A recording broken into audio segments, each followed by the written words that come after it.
This next one was sent in to CornyDriveThru@gmail.com from Stephen Jefferson in Carlisle, UK.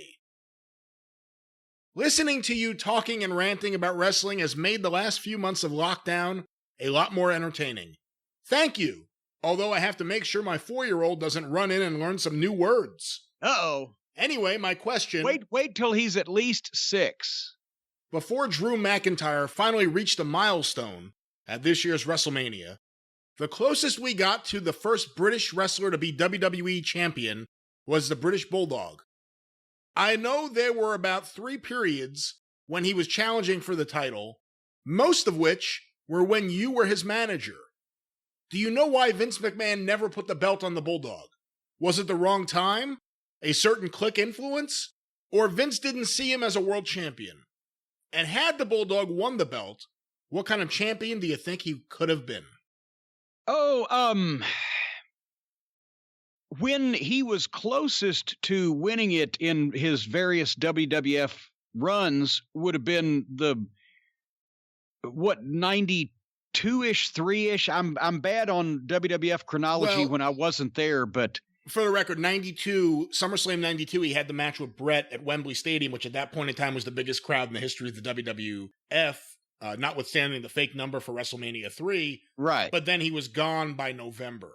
Yeah. So he was gone for a few years, and then he returned in either late 94? I guess it would have been late 94 he returned, yeah.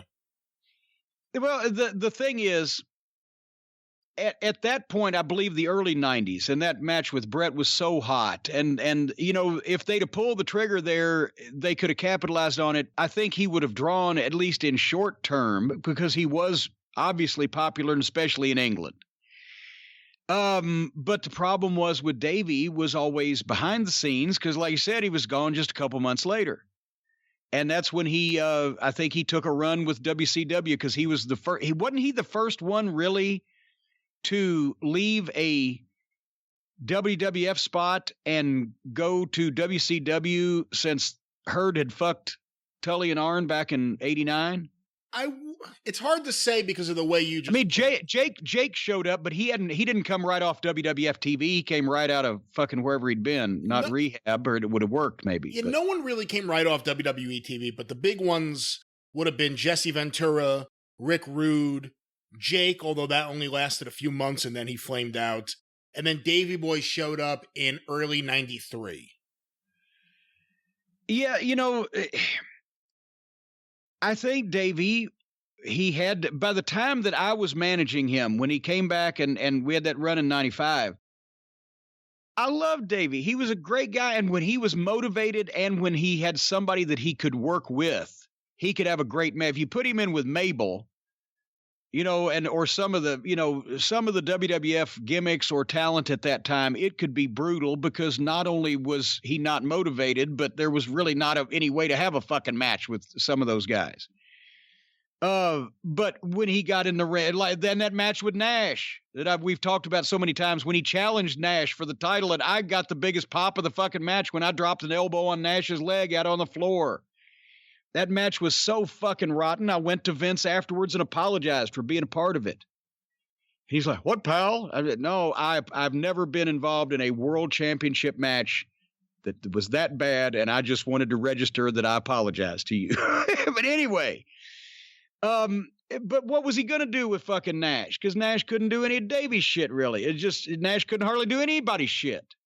So, but at that same period of time, I've also told a story, and I love Davey, and I'm not knocking him. He was a nice guy. We never had a cross word. He was fun to be around. And once again, when he wanted to be, he was an excellent worker. And when he had somebody he could do shit with, he was an excellent worker.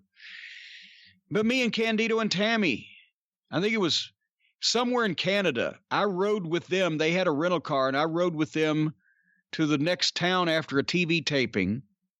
And we were checking in the hotel, and there came Davey in. The sliding doors, power doors open, and Davey came in and walked up to the desk and was trying to ask the guy behind the clerk if he had a room, but he couldn't speak English. Nothing would. He was Somad. And I said, Davey, I said, you need a room, don't you? And he just kind of nods up and down. And I asked the guy, I said, do you have any rooms? He said, no, we're sold out. You guys had a reservation. I said, where has some rooms? And the guy said, oh, the Econo Lodge down the street or whatever, right? So I look at Davey. I said, Davey, see that? And he was in the car with somebody, and I didn't go out.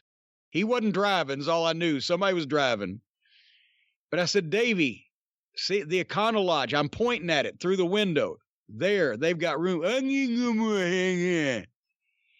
he walked out, and he had the shakes, the Soma shakes, because he didn't have all. It's a muscle relaxer. And his muscles were relaxed to the point where he couldn't keep track of them. And he got in a car and fucking went down the road. And the next day at TV, I saw him. He walked up to me. He said, Jim, why wouldn't you talk to me last night? I said, Davey, you weren't speaking any English. He said, oh.